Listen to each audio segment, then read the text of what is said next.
Welcome back, everybody. You got a little rest with that rest hold there. Well, we're going to get right into the mailbag questions that you guys submitted for September, and there are 4 of them sent from 3 different people. Let's start off with Guy from Brazil. He asked us, Guy from Brazil, you got to elaborate on that. Are you just a guy from Brazil, or is your name Guy? I think it's Guy. Isn't it pronounced Guy? Guy from Brazil? Correct us. Or are you talking about Brazil's pronounced Guy? Yes. I didn't think they could read. Either way, his question is, what is the best wrestling show that you guys have gone to, and what is the worst? And since there's no stipulations about, like, it has to be specifically WWE and stuff like that, take that into account. I would say if you don't do just, like, WWE specific, it'd have to be just, like, the indie stuff that I've seen. Like, yeah, I've gone to NWA-sponsored shows where it was, like, you know, the big guy on the card is Tom Brady, and you're like... Oh, wow, great, fantastic. But if you're going WWE specifically, the worst show is probably a live event that I went to in, like, the 90s, or I went to an episode of Sunday Night Heat that was completely forgettable. Best show? I like all the ones that I go to. I liked Mind Games, because that was the first pay-per-view that I went to. Oh, shit, you went to Mind Games? Yeah. Oh, holy shit, dude, that is one of my favorite matches of all time on there. What, the HBK and Mankind? Oh, yeah. My god, that match was awesome. Good for you. That match kicked ass. That was the first pay-per-view that I went to, and I was just kind of like, pay-per-views are fucking awesome.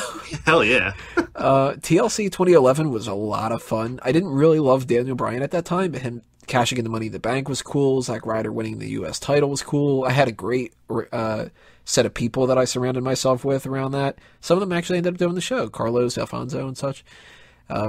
I had fun with WrestleMania 29. The card kind of sucked, but it was WrestleMania, so it was cool. And Royal Rumble was cool, so... Yeah, it was fun. You know, we grilled out in the parking lot. No, I said, was it really WrestleMania? What, WrestleMania 29? Yeah. It wasn't really WrestleMania cool, but it was like, you know, it was like, well, we're going to this big fucking pay-per-view, and I got to see Undertaker's entrance, you know, the modern Undertaker's entrance. So all that stuff boils down to, like, I always have fun when I go to a wrestling event. And the worst ones are the ones that are, like, the indie ones, because those are just garbage for the most part. You can see some good wrestling, but, like, back in the 90s, it was bad. What about you guys? What do you guys think when it comes to the worst and the best?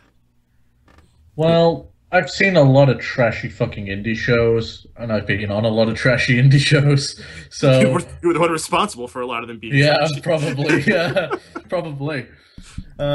So yeah, I've got too many that I can list as far as that goes. There's one show that I enjoyed, and it's not so much because it was the best show that I went to, but I enjoyed going to Night of Champions because it was my first pay-per-view, and it's been my only pay-per-view that I've got to see. And on my bucket list was see a WWE title change. And whilst it was reversed the next night, I got to see Daniel Bryan win the title. So I got to enjoy that moment, and it's awesome. My one show that I really enjoyed that I went to was the first Raw that they ever did live in England, and that was a lot of fun. Yeah, I can imagine that'd be fun, because every time they go over to there, it's just kind of, like, special. Mm-hmm. And that was the first one ever. Mm-hmm. Crowd must have been bonkers.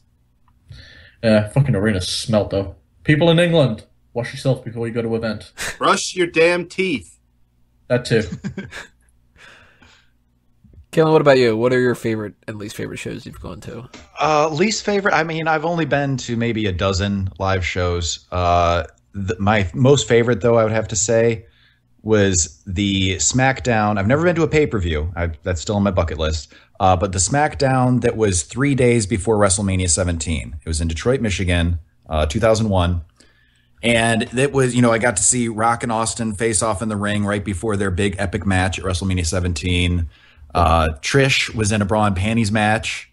We saw the Dudleys and Hardys and Edge and Christian sort of facing off, getting ready for their big match. And it was some of the guys that I was just really, really hot on at the time, getting to see them leading up to, in my opinion, the best WrestleMania. And so just the energy in that crowd was fantastic. Let's see, who was Undertaker versus Triple H was going on at that time. Undertaker got hauled away to jail. Triple H comes out later dressed as Undertaker. That's when Undertaker's doing the biker thing. Completely trashes his motorcycle. It was a lot of fun. As far as the least favorite, probably just have to be some random house show that I saw where nothing really happened. I can't really think because all the crappy ones sort of blend together in my mind. I'm going to guess what Peyton's best is. I think it's either Curtain Call or Royal Rumble 08. Oh, see, I do have two, and you got one of them. Curtain Call one? Is it the one that you were just here the other day? Well, let me get. I have a lot I have to say here, actually.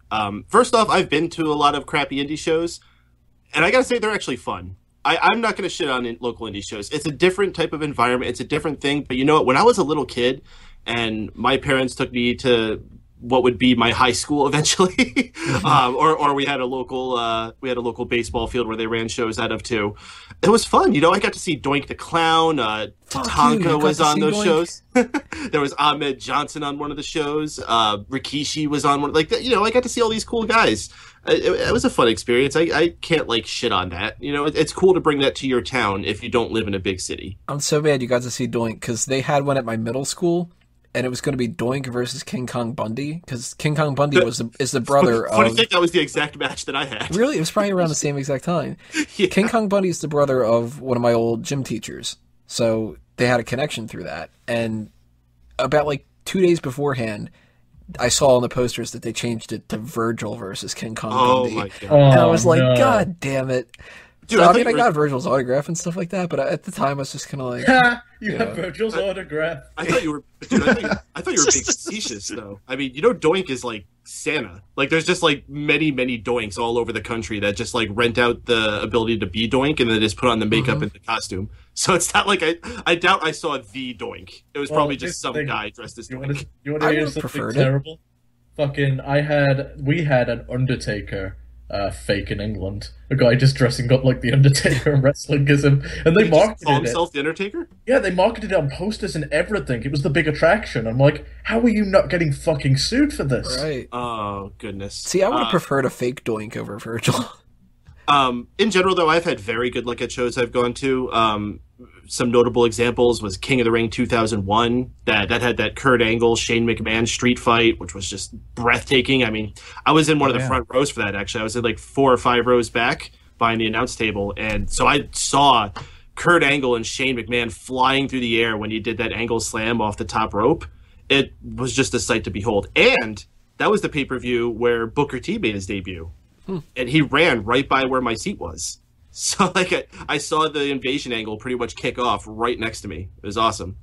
I've had relatively good luck, but the ones I'm going to put at the top is one, what was actually my very first WWE show. It was a house show at Madison Square Garden. My father took me there. I just had a good time just because it was WWE in Madison Square Garden. And what I took away that night, I remember as the big moment, was actually that the Godwins had won the tag team titles off the Smoking Guns. And not only did they get the tag titles, but Sonny went with them too, because Sonny was a gold digger back then. Well, still is. That's more of one. And then she would eventually, I think, turn on... No, they took them off the Body Donnas, excuse me. And then eventually they would drop them to the Smoking Guns, and Sonny would join the Guns as well. I thought that was a big deal. And then as time would go on, I would piece together that was the night of the curtain call incident. And I guess I just blocked it out of my mind. But then I remembered seeing that at the end and being really confused. Wait, why is Shawn Michaels and Diesel and Triple H all hugging? What's going on here? And I think I just kind of shook it off just because, I was like, man, that was an awesome steel cage match. But you're like, that's what must be what they do at these shows. And I get to see it all the time. Yeah. And I don't know, it just never clicked with me for a little bit, and then I should have realized. It was basically like walking in on Santa, undressing into his regular street clothes, and somehow I just still didn't realize it. Stupid kid it was, I guess.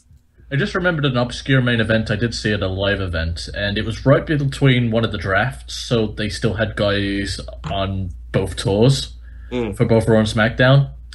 JBL, Kurt Angle, and John Cena in a triple threat match, and the referee, or special guest enforcer, Steve Austin. Wow. Yeah.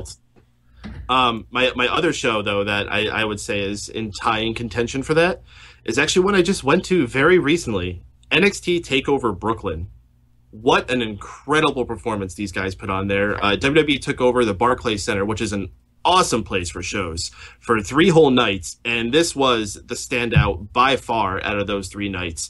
everyone who performed, even for the hour pre-show they did that ended up just being a weekly NXT taping, everyone just went out there and brought their A game. I mean, I'm not going to say it was 100% when you had that botch at the end of that Divas match, but in general, like the crowd was on fire. It was just so much fun. With two amazing main events, specifically that Divas match, which I am on board with the train saying that is quite possibly the greatest Divas match of all time in WWE. So to have been able to have been there and witness that was something special for me. On the flip side, my worst show, and I think Tony has probably noticed something that's been absent from what I've said here. Oh, and I didn't even mention the 2 Royal Rumbles I went to, because those were awesome too. 2008 with the surprise return of John Cena, and this year's with the way the crowd reacted to Roman Reigns. Where you and I were the only ones cheering for him. Those were a blast and, really special to be a part of. But the one I got to put as my worst, and yeah, I had a lot of fun there, but for other reasons. As far as judging it just by what WWE gave me, WrestleMania 29 was an abysmal show. Not even counting as a WrestleMania, I'm saying just as a show in general, it was bad. I did not feel satisfied at the end of that night. But counting that it is a WrestleMania, and I expect a certain level of performance and a certain level of investment from the company to make the show look good, and it was just missing so much from the very start, from them not having America the Beautiful and no pyro, a lot of weird choices from a production aspect on the show. The entrances in general all sucked. I mean, neither of the main event guys got any type of flair. No pre-match interviews from either of the guys, just a couple of dumb damn videos. No cash in that everyone obviously needed to happen there because nothing else was happening on that goddamn show. Hell, the people in the world heavyweight title match didn't even get an entrance, or at least Jack Swagger didn't. Mm-hmm. That was just a bad show. If I didn't have so much fun hanging out with like Tony and other friends, we barbecued in the parking lot, I would have just hated that. And you know what the worst thing about it was? Is that it was my birthday. That was my goddamn birthday. We had cake in the parking lot. And I was like, oh, this is great. It's my birthday. It's my first WrestleMania. This is going to be, oh, fuck. Drew, what about you? It's bad when WrestleMania ruined your birthday. But I've been to a few shows, not too many. I'm not going to say that they're as big as anything Peyton said, but I did get to see the beginning and the end of the Shield, as I was at the Raw where they disbanded, and I was at the Survivor Series where they debuted. So when it just comes to WWE shows, my favorite one has to be, I'm going to go with the Survivor Series from like 2012, mainly because it was a good show overall, and I really enjoyed that one. Because main event for that was like Cena, Punk, and Ryback in the main event. And everyone was doing the Let's Go Cena sucks. And me and my friend Kyle, we were just doing Let's Go Cena. It just as loud as we can, just going, Let's go Ryback! Because everyone was like fucking cheering for. Gotta give the big guy some love, okay? But you could say house shows can be your worst show, but I'm not gonna count that. And with indie shows, I mean, I was at an indie show when I was like 10, where the guy walks out because he was just pissed off at everyone. But I can't even say that was bad because it was funny. Because some of the shit that people were saying was just hilarious. So I can't really even hate that. So, and the worst show that I think I'd ever had to be at, other than a house show, because the one I went to last year was fucking terrible because everyone smelled like shit and everyone was fat and blocked my view of the ring. So my least favorite show definitely has to be the Raw I went to after Survivor Series this past year, mainly because it was such a lackluster show. And I mean, fuck, the only good thing that came out of that was Concessions Kane, and even that wasn't that noteworthy. So on top of that, it was like a 30-minute intro. You talk about like authority intros being bad. It was John Cena and Daniel Bryan for 30 fucking minutes. And I'm pretty sure they had like a commercial in between, and they were still going out there yapping away. It was fucking terrible. I hated that show. So yeah, also got to see Eddie Guerrero's last match, but I'm not going to count that for anything because I don't remember that show at all. I want to talk about fucking badly placed authority segments. At least I got shafted at my pay-per-view. They opened the show with an authority segment. Like, fuck! Let's see. Question number 2. Peter Piccininni says, Tony, I understand what you mean about Sheamus, the superstar that for all intents and purposes is your superstar a.d.d. So my question is, what is your favorite match, and does anyone else have a superstar that they do this with? I think you're going for what's my favorite Sheamus match here, so that's what I'm going to answer. If it's not, leave the real question below. We'll answer it. I really couldn't think of many Sheamus matches that I liked a whole lot, and I went back and I started looking at like reviews from the past and stuff. Even that Extreme Rules match that everybody talks about, I listed that as, not bad. Not bad at all. Well, there you go. So maybe it was that one. There's a Fatal 4-Way, like, somewhere, I'm sure, or like a Money in the Bank or something that he's been in participation in, that, like, maybe that would be my favorite. So, like, I put down on my little thing here, like, do Royal Rumbles count? Not the one that he won, but I do kind of remember that Mark Henry put Sheamus through a barricade in some kind of a match that I liked. So maybe that one. Like, I'd have to go back and really, like, hunt down any kind of Sheamus matches and stuff like that. But maybe the Extreme Rules one, if that's not bad at all. But Sheamus doesn't have a good track record with me, and it's from all the way back to ECW. So that's tough. But what do you guys think? What are your superstars that you just kind of like, you tune out? You can't sit there and watch. No one else has one? I got one. I got one, but I was expecting someone else to go. All right, well, I'll take it then. Mine is absolutely Jeff Jarrett. I cannot stand this fucker. All the way back to when he was wearing those stupid freaking suspenders through his slapnuts phase. How the hell he ever became a world champion anywhere, especially in a major organization. I can understand where he's booking himself in TNA, but why WCW ever put the belt on him, I don't fucking know. I just could not stand this guy. Anytime he came on, I was like, all right, well, let me change the channel back to WWE and see something that's actually good. Oh, crap, Jeff Jarrett's on there. Oh, my gosh. And my Jeff Jarrett matches I liked, maybe the one where he lost to China. That was pretty cool. Or how about that time where he just laid down and Hulk Hogan pinned him in like 2 seconds? That was pretty awesome.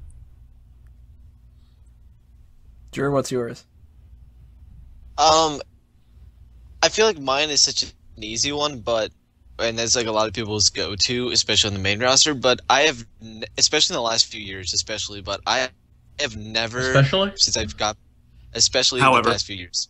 However, but these past few years since I've gone back into wrestling, I will say that the Big Show, and it's such an easy just to point him, but I have never found him interesting ever since I started watching again, mainly because they make him out to be either some idiot, just big guy who just like goes out and laugh and like have a good time, or he's just supposed to be this monster guy, but he ends up losing eventually a match he shouldn't lose. So I've never felt like I needed to root for him or expect him to win. And he's not in the best shape nowadays. I don't think of him much as like a good wrestler, or he never really was, but for his size he used to be good, but nowadays not so much. But I disagree. I think he's the best big man worker, not best big man worker, best giant worker of all time. But Drew does have a point about the booking of him. Like, they can never really decide if they want him to be a monster or if he's supposed to be like a dumb giant. And even when he is playing the dumb giant, he still talks like really intelligently. Like, if you're gonna play him as the dumb giant, then he's got to go around like V5 like.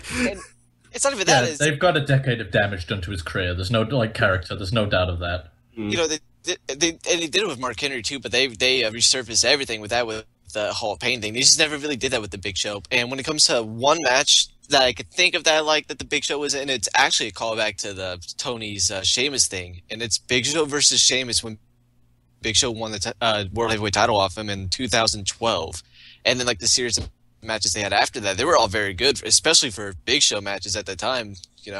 Really enjoyed all of them. So. That's like the one match I can think of off the top of my head that I've actually enjoyed of his. Okay, let away go. Who wants to go next? I'll go. I'm on the same page as you, Tony. One person that I've never gotten excited about was Sheamus. I do like how they have him as a heel now. I do like him a little bit better. But whether he's a heel or a baby face, I just can never get behind him. Even when he was holding the title, I really found it difficult to care. Like, he shows up on screen, I immediately get disinterested, and I'm wondering when this segment is going to be over. If I had to pick a match of his that I actually liked and I was interested in, because of the other people who were carrying it, I'd say probably, just because it's popping in my head, the most recent Elimination Chamber, where Ryback actually ended up winning, because Sheamus wasn't really in it too long. so that's what I'm going to go with. There you go. Unmute your mic. Thank you. All right, there is this one guy. His name's Christopher Daniels. He's not hot. He's not spicy. I doubt he tastes great at all. And he's had a very good match, win a triple threat with AJ and Samoa Joe. But the rest of his career has always been meh, and I can't stand him. So I would have thought Curry Man. Yeah, Curry Man I've always been excited for, but he's no Christopher Daniels. So we got 2 questions here from Silent Wind of Doom. Let's see what he says. For the one, it says, I was very upset the other day because they were discussing what B.A.D. stood for with Team B.I.D. JBL interrupted Byron and said more like B.I.D. Unfortunately, something happened in the match and Cole broke in, leaving us hanging. It was probably something stupid like Byron is dumb, but if you had to make something up, what does B.I.D. stand for? I can't think of anything.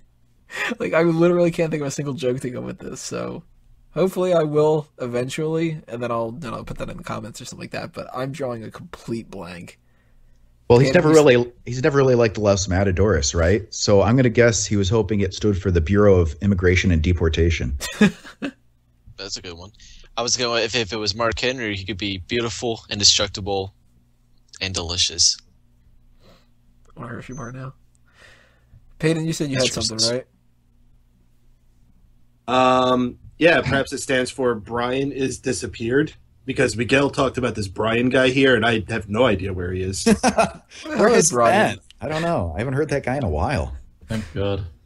Yeah, Wago, what's your B.I.D. acronym?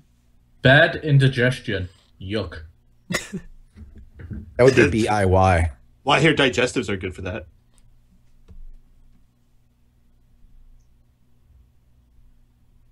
I thought Wago was going to have some kind of response. What the hell?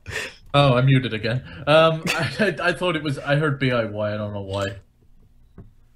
You're hearing a lot of weird shit tonight, aren't you? Yeah. How about I'll just change the last one to Dick.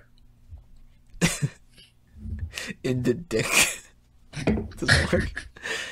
He also asks us, let me read down the whole paragraph that he said here, because it gets a little bit of context to it. He says, I mentioned frequently when I first started hanging out around here a friggin' year ago, that I previously had gotten all my wrestling commentary from the OSW review. One concept they've spoken of is their, quote, boys, wrestlers who were favorites of theirs that never really made it huge or won any major gold.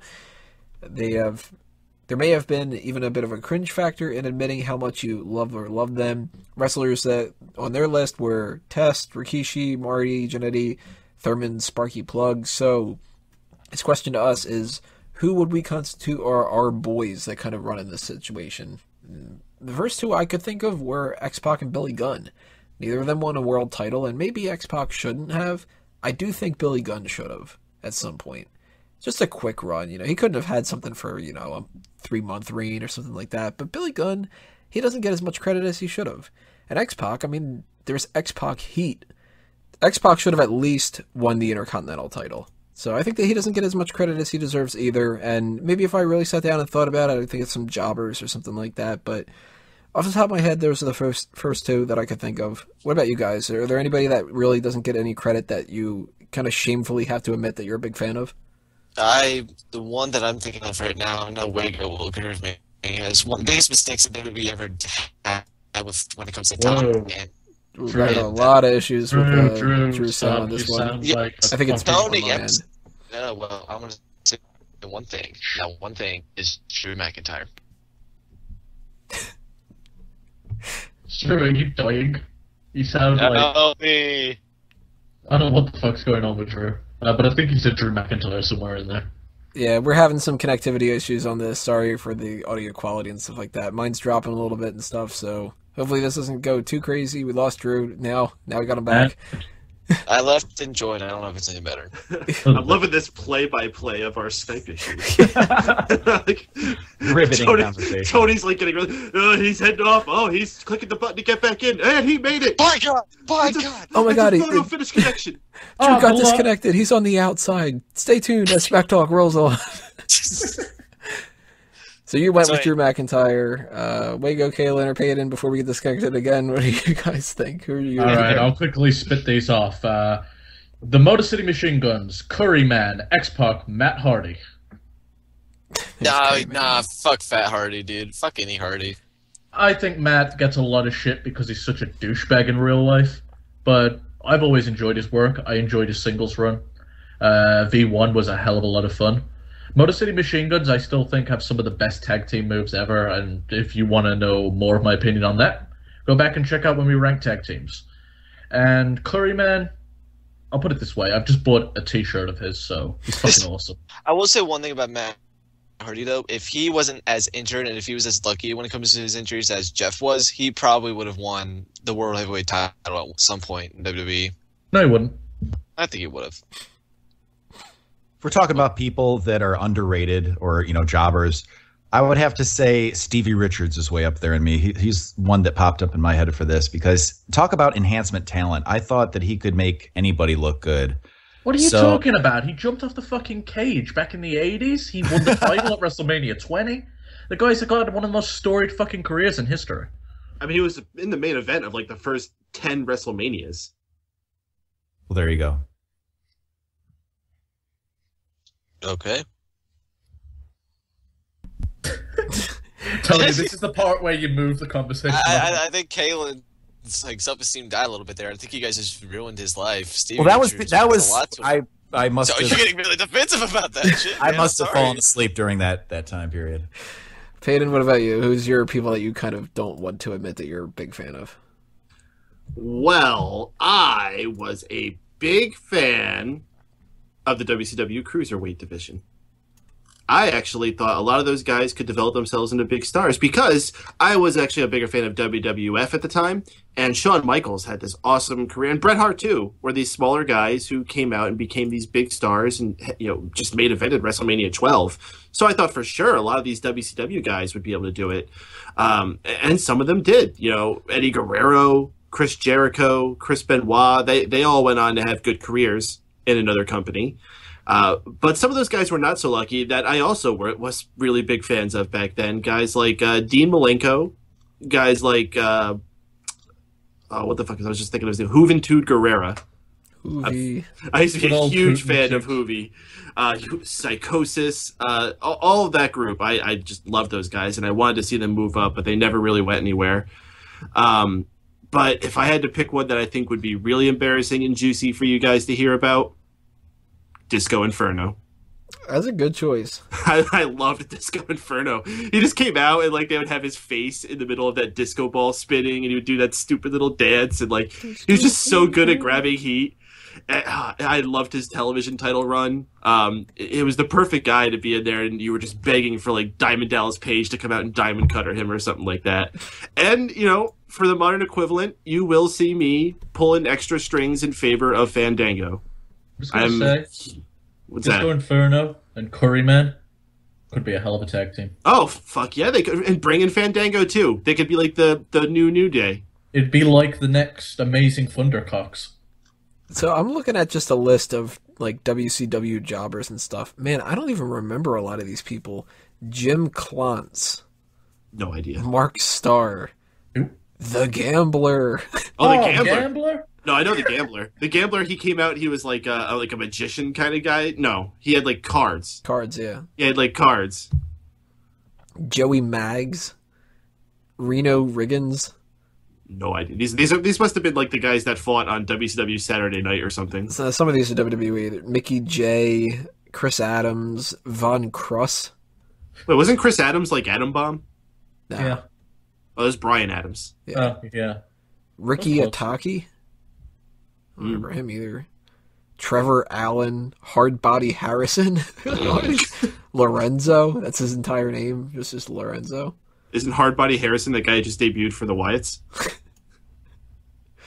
David Wallaby. He just looks like he already knows he's going to lose. Same thing with Nasty Ned. Being a fan of the commentary on WCW. I don't even want to say the names of these two people. I want to show you guys the pictures, which obviously the people listening can't see it, but I'll read them afterward just to get your reactions to these people's names. That's the first one. And that is the second one. I like the second one best. Okay, those two people, for those listening, are Bobby Salsa And he doesn't look like a Bobby Salsa. No. And the other one's just Bobby Who. That's Bobby quite Who accurate. looks like a Bobby Who looks fucked up. Look at his face. He looks like he's been beaten up before the match even started. He looks like his lip was probably split or something. Really? I just thought he looked Canadian, but whatever. I would expect Bobby Who to be Asian. That's so bad. Well, no, I'm sorry. No, I mean just the names of the people. The Asian joke's funny. But Rick Fuller? Who the hell's Rick Fuller? That's Foley when he got fat. I was gonna say the wannabe Ric Flair. He got I fat. said Rick, I heard Mick. It was Rick hungry after he ate. It was Rick Full about before the IRS got to him. Rick hungry after he ate was Rick Full, but then after he kept eating till he hated himself, he became Rick Fuller. Oh, I recognize this name, Iron Mike Sharp. Oh hell yeah, that's one of the all-time great jobbers. Yeah, surprised nobody said Barry Horowitz. You asked if we're fans of it. Yeah, that's true. I did like his theme song. Oh, it was great. Alright guys, those are those mailbag questions you guys submitted. Thank you for sending them in. Make sure you guys start sending in the other ones that we're going to be doing, because we're going to do another edition of this, of course, in October, and I'm not too sure exactly when the specific date is, but if you send them in now, I'll just backlog them, and we'll get around to them when we get around to them. So thank you again for Silent Wind of Doom, Peter Piccininni, and Guy from Brazil, or Guy from Brazil, depending on what you end up answering with. We have another special feature coming your way, Belt or Bury Sting, so pay attention to part 5, because it's coming up right now.